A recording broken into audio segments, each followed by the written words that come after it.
আসসালামু আলাইকুম। চরম এক অস্থিরতার মধ্য দিয়ে আমরা অতিক্রম করতেছিলাম সময়। সারা বাংলাদেশ ছিল যেন অস্থিরতার অভয়ারণ্য। শান্তি বলতে কিছুই ছিল না। একটা অরাজকতা নেমে এসেছিল পুরো বাংলাদেশে।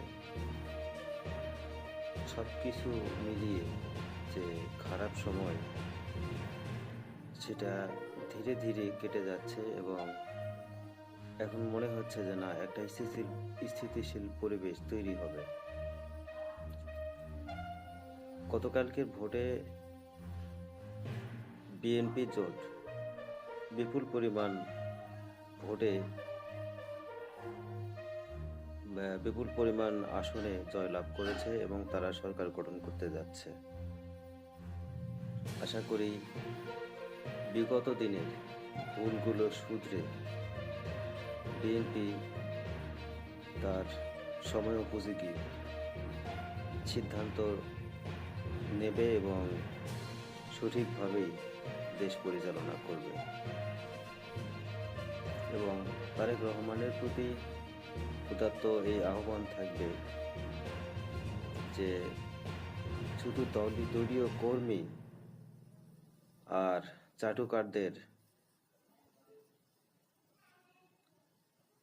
সামনে নিয়ে চলবেন না। একটু খোলা চোখে তাকিয়ে দেখুন, একটু খোলা চোখে খোলা কানে খেয়াল করবেন। আপনার চারপাশে চাটুকাররা কিন্তু ভেঙে গেছে। দেশের মানুষের প্রকৃত কথা, প্রকৃত তথ্য আপনার কান পর্যন্ত পৌঁছাবে না, ঠিক আপনার পূর্ববর্তীদের যা হয়েছিল। আপনি এমন ভুল করবেন না। এগিয়ে যান, শুভকামনা। আমি আজকে একটা বিষয় ফেসবুকের মাধ্যমে শেয়ার করতে চাই। জানি না আমার এই ভিডিও বার্তাটা পৌঁছাবে কিনা জনাব তারেক রহমানের কাছে।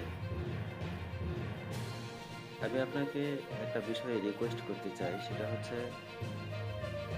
অতীত আওয়ামী লীগ সরকারের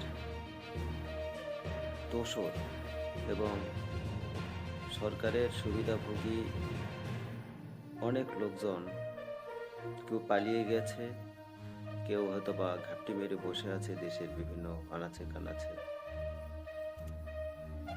তো সবাই তো আসলে একমতো না।